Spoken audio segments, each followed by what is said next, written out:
Salut Jean-Luc, Salut Antoine, comment vas-tu? ça va et toi?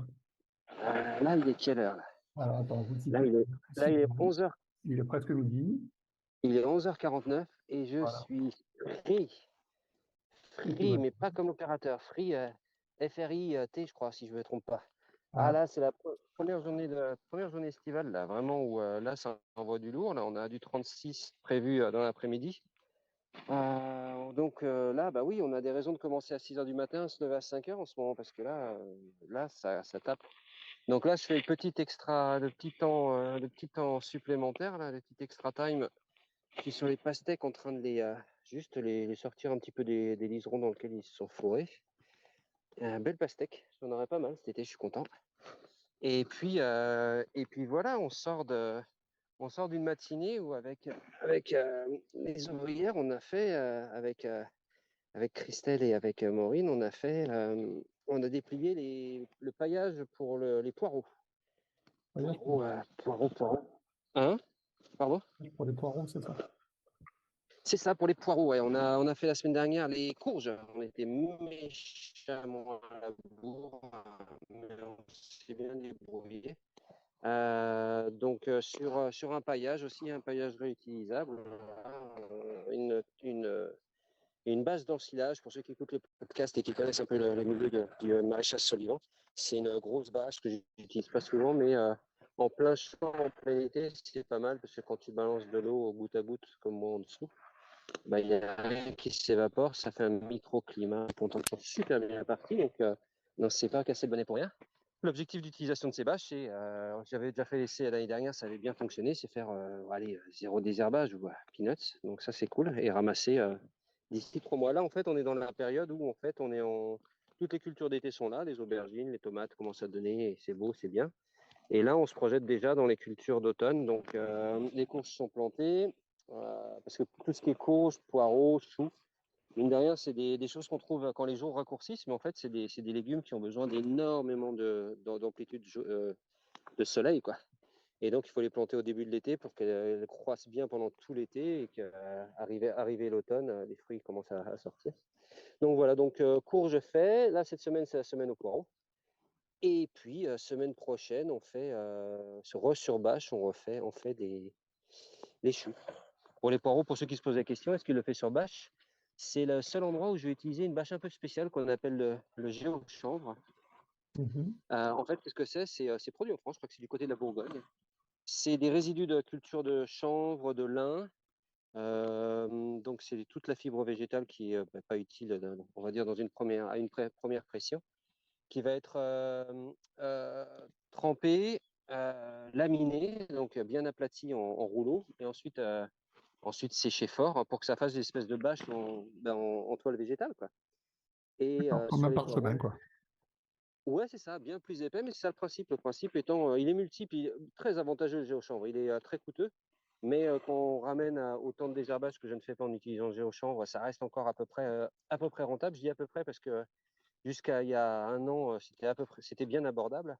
Là maintenant, problème énergétique et compagnie, là, ça a bien, bien, bien augmenté. Donc j'en mettais pas un peu partout, mais j'en mettais sur d'autres cultures. Là cette année, je me suis uniquement concentré sur les poireaux. Et l'avantage, donc, c'est que l'avantage, il est multiple. C'est que on peut faire déjà du poireau sur bâche, ce qui est quand même peu probable. En général, les poireaux, tu les travailles et puis tu vas passer avec le tracteur ou le motoculteur pour les désherber régulièrement. Donc, tu es obligé de faire un espacement, allez, on va dire de 1 mètre d'une manière générale, entre chaque ligne pour pouvoir passer avec ton outil et désherber et puis buter, etc.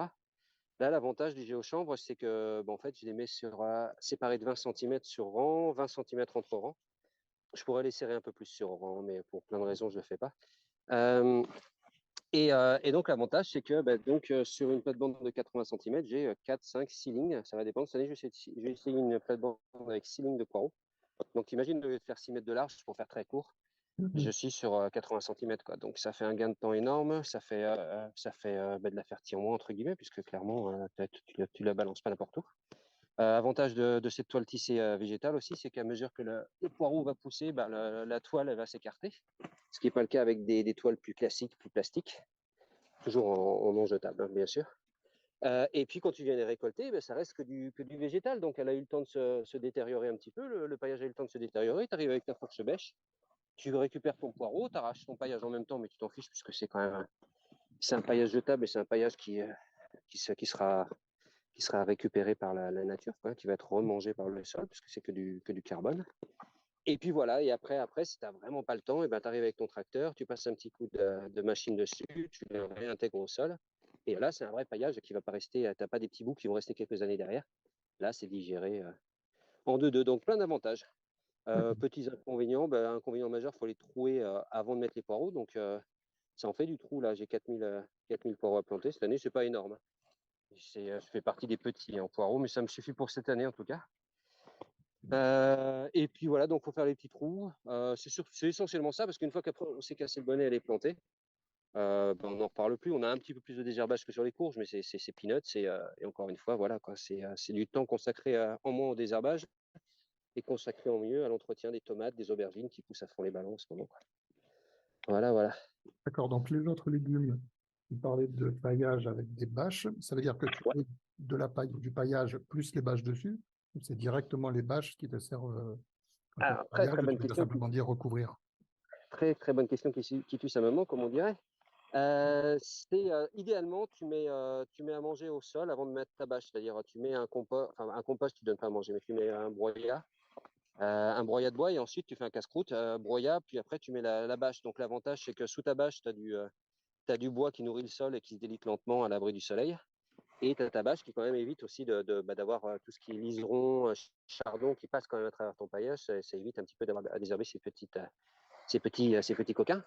D'accord. Là, cette année, honnêtement, je fais tout comme il faut. Le casse-croûte dont je te parle, je le fais vraiment sous mes chapelles.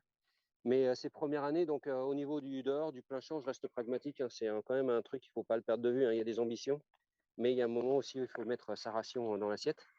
Et donc en extérieur, là, si tu veux, je travaille sur bâche. Pas tout, hein. Cette année, par exemple, j'ai fait l'impasse sur les bâches pour les oignons et les patates. Je n'ai pas le temps. J'en ferai certainement l'année prochaine. Rendez-vous l'année prochaine sur le prochain Yopcast 2024. Allô? Allô, je t'entends plus. Allô, Antoine? Touché pour parler, tu m'entends là? Ah voilà, ça y est, c'est revenu. Ah ouais, Ça a coupé là. il s'était désactivé. Donc je te disais que donc à part donc en plein champ, je reste pragmatique. Donc il y a eu un peu de tracteur cette année, il y en aura un tant que c'est nécessaire. Moi je reste. Il y a quand même voilà, il y a une ration à porter dans mon assiette, à apporter à celle des clients. Donc j'apprends le métier. Occasionnellement, s'il faut, j'utilise le tracteur sans hésitation.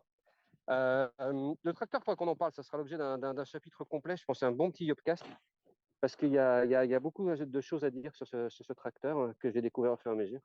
Mais bon, je referme la parenthèse. Donc, à part les patates et les oignons cette année qui sont à la mode tracteur, poireaux, courges et choux sont sur bâche, réutilisables. Donc voilà, je fais de mon mieux. Au point de vue timing, au point de vue temps, sur le planning, on est à peu près dans les cordes. Là, c'est la période, on va dire, la plus intense, hein. Et là, entre, on va dire, début juin et mi-juillet, ça bourre. Là. On est vraiment en train de récolter les tomates dans tous les sens, les fraises bien récemment, etc. Et puis, on plante ces grosses cultures importantes pour le chiffre et pour la saison qui arrive, que sont les choux, les courges et les poireaux. C'est quand même une sacrée logistique, surtout à la main. Voilà, Ok. je suis free, il est midi, je vais me libérer aussi. Et on va se revoir bientôt. Ouais, ben on se reparle quand ça nous toque. Quand ça te toque, tu me passes un petit coup de fil. Peut-être que je me permettrai aussi de t'appeler à un moment quand je vois qu'il y a quelque chose de particulier. Volontiers. Eh ben, c'est super. Eh ben, c'est tip top. Je t'embrasse, mon Jean-Luc. Qu'est-ce que tu as prévu de manger pour midi? Ça fait J'en ai partie du aucune podcast, idée. c'est important de bien manger. Hein, on se casse pas le bonnet pour rien. Si, je crois qu'on a fait cuire hier des patates et des courgettes, donc on a Oh, déjà c'est ça. bien ça. C'est bien. Eh ben, écoute, je te souhaite un bon appétit.